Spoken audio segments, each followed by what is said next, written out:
नमस्कार दोस्तों, आध्यात्म के एक और नए अंक में आपका हार्दिक स्वागत है। दोस्तों, अधिक मास एकादशी का अपना ही एक विशेष महत्व है। इसी कड़ी में आज हम आपके बीच भगवान श्री कृष्ण के द्वारा अर्जुन को बताए गए परमा एकादशी के महत्व का वर्णन करने जा रहे हैं। इस परमा एकादशी के महत्व व उसकी कथा के सार के साथ आज का यह अंक हम प्रारंभ कर रहे हैं। तो आइए प्रारंभ करते हैं परमा एकादशी का महत्व व उससे जुड़ी अद्भुत कथा का। दोस्तों, पौराणिक कथाओं के अनुसार एक बार अर्जुन ने भगवान श्री कृष्ण से कहा, हे कमल नयन, आपने शुक्ल पक्ष की एकादशी का विस्तार पूर्वक वर्णन मुझे सुनाया है, अतः आप कृपा करके मुझे अधिक मास कृष्ण पक्ष की एकादशी का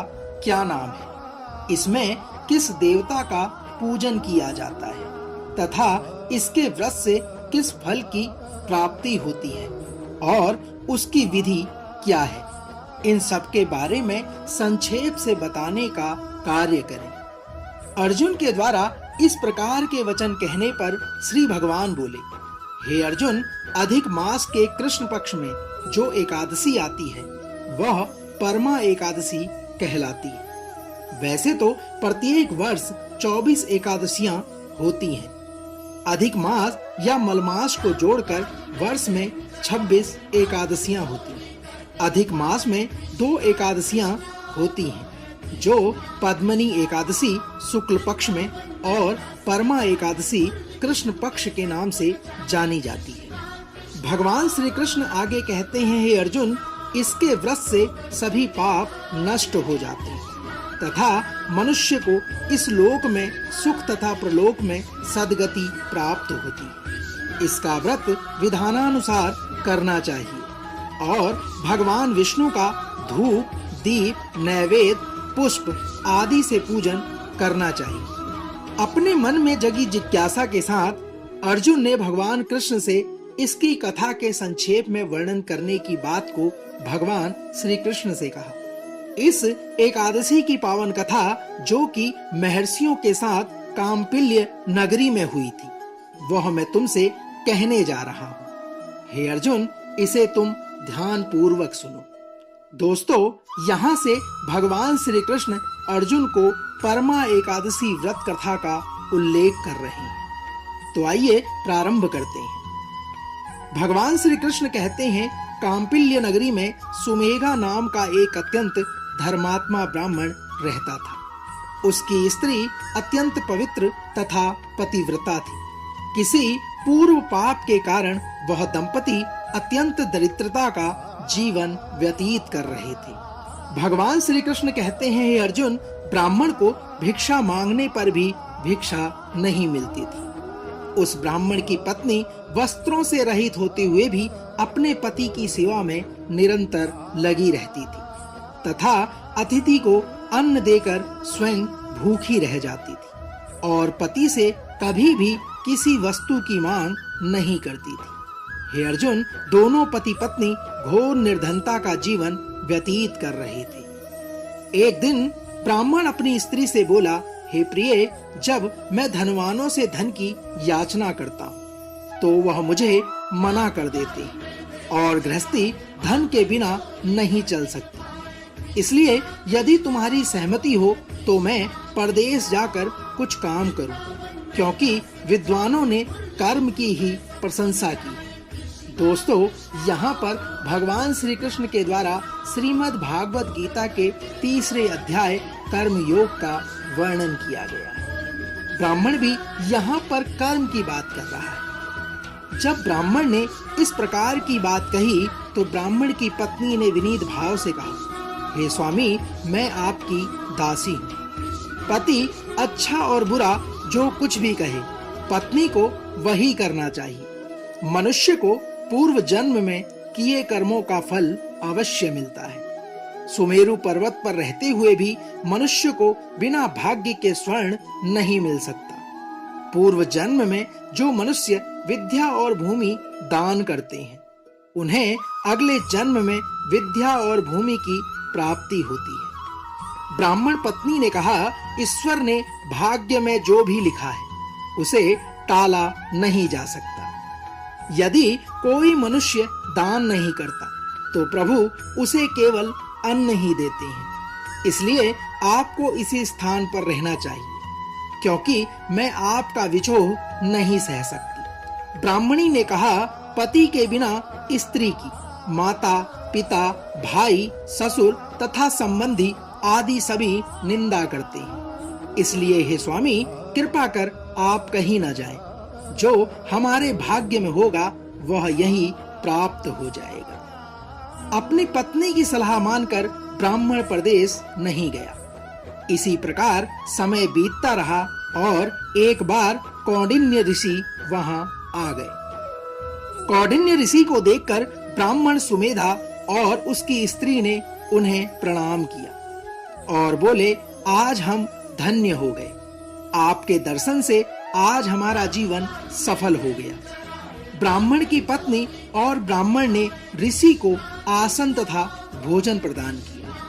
भोजन देने के बाद पतिव्रता ब्राह्मणी ने कहा, हे ऋषिवर, कृपा कर आप मुझे दरिद्रता का नाश करने की विधि बतलाई। मैंने अपने पति को परदेश में जाकर धन कमाने से रोक लिया है। मेरे भाग्य में आप आ गए हैं। मुझे पूर्ण विश्वास है कि अब मेरी दरिद्रता अवश्य ही नष्ट हो जाएगी। अतः आप हमारी दरिद्रता नष्ट करने के लिए कोई उपाय बताएं। ब्राह्मणी के इस प्रकार के वचन को सुनकर भाव विभोर हुए कौंडिन्य ऋषि बोले, हे ब्राह्मणी, मल मास की कृष्ण पक्ष की परमा एकादशी के व्रत से सभी पाप, दुख और दरिद्रता आदि नष्ट हो जाते हैं। जो मनुष्य इस व्रत को करता है वह धनवान हो जाता है। इस व्रत में नित्य गायन आदि सहित रात्रि जागरण करना चाहिए। ऋषि आगे बोले, यह एकादशी धन वैभव प्रदान करती है तथा समस्त पापों का नाश कर उत्तम गति भी प्रदान करने वाली होती है। धनाधिपति कुबेर ने भी इस एकादशी व्रत का पालन किया था, जिससे प्रसन्न होकर भगवान भोलेनाथ ने उन्हें धनाध्यक्ष का पद प्रदान किया। इसी व्रत के प्रभाव से सत्यवादी राजा हरिश्चंद्र को पुत्र, स्त्री और राज्य की प्राप्ति हुई थी। दोस्तों, तदुपरांत कौंडिन्य ऋषि ने उन्हें एकादशी के व्रत का समस्त विधान कह सुनाया। ऋषि ने कहा, हे ब्राह्मणी, पंचरात्रि व्रत इससे भी ज्यादा उत्तम है। परमा एकादशी के दिन प्रातः काल नित्य कर्म से निर्वृत्त होकर विधान पूर्वक पंचरात्रि व्रत आरंभ करना चाहिए। ऋषि आगे कहते हैं, जो मनुष्य 5 दिन तक निर्जल व्रत करते हैं वे अपने माँ पिता और स्त्री सहित स्वर्ग लोक को चले जाते हैं। जो मनुष्य 5 दिन तक संध्या को भोजन करते हैं वे स्वर्ग को जाते हैं। और जो मनुष्य स्नान करके 5 दिन तक ब्राह्मणों को भोजन कराते हैं वे समस्त संसार को भोजन कराने का फल पाते हैं। जो मनुष्य इस व्रत में अश्वदान करते हैं उन्हें तीनों लोकों को दान करने का फल मिलता है। जो मनुष्य उत्तम ब्राह्मण को तिल का दान करते हैं वे तिल की संख्या के बराबर वर्षों तक विष्णु लोक में वास करते हैं। हे ब्राह्मणी, जो मनुष्य घी का पात्र दान करते हैं वह सूर्य लोक को जाते हैं। और जो मनुष्य 5 दिन तक ब्रह्मचर्य पूर्वक रहते हैं वे देवांगनाओं के साथ स्वर्ग को जाते हैं। हे ब्राह्मणी, तुम अपने पति के साथ इसी व्रत को धारण करो। इससे तुम्हें अवश्य ही सिद्धि और अंत में स्वर्ग की प्राप्ति होगी। दोस्तों, कौंडिन्य ऋषि के वचनानुसार ब्राह्मण और उसकी स्त्री ने परमा एकादशी का 5 दिन तक व्रत किया। व्रत पूर्ण होने पर ब्राह्मण की स्त्री ने एक राजकुमार को अपने यहाँ आते देखा। राजकुमार ने ब्रह्मा जी की प्रेरणा से एक उत्तम घर, जो कि सभी वस्तुओं से परिपूर्ण था, उन्हें रहने के लिए दे दिया। तदुपरांत राजकुमार ने आजीविका के लिए एक गांव उन्हें प्रदान कर दिया। इस प्रकार ब्राह्मण और उसकी स्त्री की गरीबी दूर हो गई और पृथ्वी पर काफी वर्षों तक सुख भोगने के पश्चात वे पति पत्नी श्री विष्णु के उत्तम लोक को प्रस्थान कर गए। दोस्तों, तो यह था परमा एकादशी के महत्व का वर्णन और उसकी कथा का सार। जो मनुष्य अधिक मास की एकादशी में परमा एकादशी के महत्व की कथा का वर्णन करता है, वह मनुष्य समस्त पापों से दूर होकर भगवान विष्णु के वैकुंठ लोक को प्राप्त होता है। दोस्तों, आज के अंक में बस इतना ही।